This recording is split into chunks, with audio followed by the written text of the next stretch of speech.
our federal grant applications. Would Commissioners Gerard and Rice be interested in a quick abbreviated presentation on what is included in our capital program? And Barkley? We can do that after Pam reads the statement. Okay. Well, yes, since it's being televised. Yeah. Yes, I think we should. Yeah. Okay. This public hearing has been scheduled so that the general public may be given the opportunity to comment on the proposed program projects. A final decision will be made at the May 24, 2017 board meeting. Individuals wishing to make a presentation today are required to complete a yellow public hearing speaker card. This card can be given to staff either at the start of the hearing or during the hearing. Speakers will be recognized in order in which the comment cards are received. Public comment is limited to 3 minutes per individual speaker unless additional time is granted. A group can designate a spokesperson by completing the appropriate form and presenting it to staff. The spokesperson can then speak on behalf of the group, addressing staff for 3 minutes for each member of the group present in the audience who waives his or her rights to speak, up to a maximum of 10 minutes. Presentations will be limited to only the subject for which the public hearing is being held. The public hearing will not be closed until all individuals so desiring have had the opportunity to make a presentation. Please raise your hand if you require a public hearing speaker card, and one will be provided to you by staff. Seeing no hands. A paid advertisement concerning the public hearing appeared in the Tampa Bay Times on May 5th, 2017. Notices were posted at PSTA Administrative Headquarters, Park Street Terminal, Grand Central Station, Williams Park, Canals Park Transit Center, and on all PSTA buses on May 1st, 2017. And on PSTA's website on May 1st, 2017. A press release announcing the public hearing was emailed or faxed to major media contacts and area social service agencies on May 3rd, 2017. To date, we have received no comments on the proposal. Okay, thank you, Pam. So today we're going to be talking about our program of projects that we'll be submitting with our FTA grant applications. As Brad mentioned, this is a requirement not only of our rules and regulations, but by FTA in order to put in an application by the end of June for all of our projects for the upcoming year. We get a number of different formula funds from FTA. These are not discretionary competitive ones, but are formula driven. They're basically ongoing on an annual basis. And with the projects that we'll be putting forth, as you know, for the most part, everything comes back to the board for approval before we implement anything. Small ones, like our State of Good Repair, where we get some tools and equipment for $5,800, is something that we will just procure on a regular basis. We also get money, about $1.3 million from 5339 money for buses. And when we talk about buses in our grant applications, we are not being specific as to the technology of the bus. We are only looking at buses and what funding is available for the purposes of the capital plan, and for this we are looking at BAE hybrids to cost it out. Technology does change, and it's open for discussion in the future. The 5307, you hear us refer to that quite frequently. Oh, did you have a question? I did, actually. What does it mean, replacement revenue vehicles? Those are revenue vehicles are our buses. So we'll be looking at replacement. Yes, thank you. Very good question. Our 5307, you hear us talk about this throughout the year at times. 5307 is our largest annual formula-driven appropriation from FTA, and it covers a host of areas. One area is our preventative maintenance and tire leases.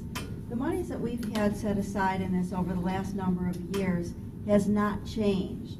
There was a conscious effort by both staff and the board.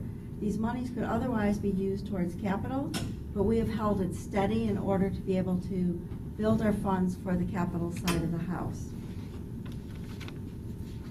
Again, we've got $4.4 million that we'll be putting towards buses. We have different amenities such as shelters, benches, our ADA landing pads that go with that, we'll be applying for, as well as our fare collection system, and this is our Flamingo fare card and mobile app. We also buy different miscellaneous support equipment during the course of the year, including our electrical charging station installation for our electric buses that will be coming soon. And a new project that is coming forth is a security access system. It's actually about a $750,000 project. We'll be applying for it both this year and in next year. This relates to our security badges that we have. This building is 10 years old, so we know the readers are about 10 years old, and the software behind it is even older and goes back to the days when there were two different facilities for PSTA. So the manufacturer is no longer going to be supporting the software on this. So that's a new project. Card readers. $700,000. $750,000 over Wow. 2 years. $375,000 for this next year. Yeah, that's a lot. It is. But I have no typical. idea. Very typical, so we'll see what we can do. Get eyeball readers.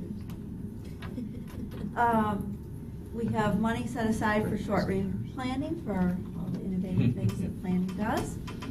As well as we set aside, I think this is a very fiscally responsible thing to do.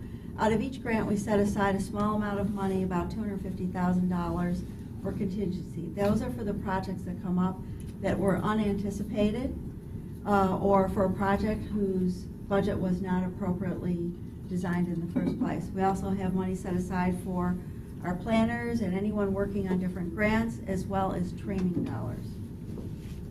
We have a 5310 FDOT grant application. This is used for enhanced mobility of seniors and for individuals with disabilities. We'll be using some of this money for our mobility manager, as well as for wheelchair securements. And we've got, wheelchair securements. And our timeline on this is to be able to get all of our grant applications in by the end of June, based on board approval in May, and then we'll be able to have the monies for next fiscal year. Yes, ma'am. And the 5310 grants, is that something that we know we're getting? That's something that is, we get some years, like we'll put in for this and it may be something different that comes through. Sometimes they change it partway during the year because Pam, our grants manager, is very good at saying what happened to the money for this. And she's very good at making sure we get as much as we can out of it.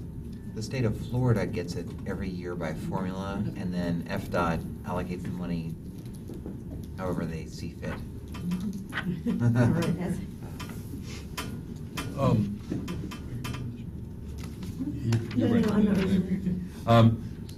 Where, in which category, is it 5307 where Henry's rebuild of the fare box systems? Yes, that's coming Back out of when 5307. Okay. So that's it, part of the 775?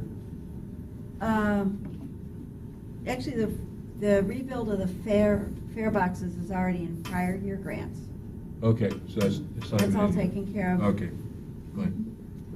I just know there's a big expenditure, and I wanted to make sure Well, we we've got it accounted for it covered. somewhere, yeah. Okay, Yeah. thank you.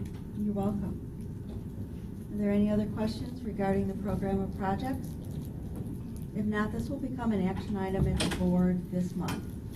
Okay, well, thank you very much. Okay. So, did you officially close the public hearing? We can officially close. Were you here for the public hearing, sir? Okay. Yeah, we're Yeah, about we to start it. did. Yeah. He's with the city lawyer. Okay, So we can officially close the public hearing. Okay, yeah, okay. yeah. If I may, before you start the planning committee, our IT folks just need a couple of minutes to switch the live streaming, ending the public hearing, and then starting. Okay. So, Go for We'll it. get a cup of coffee. a couple minutes. Great. All we need is a couple minutes. Are you trying to raise it up? The middle one. You got the one. I remember, I thought we maybe did it like this between the two committees. Okay. Uh, middle. Sometimes we've done it on a random day, that's not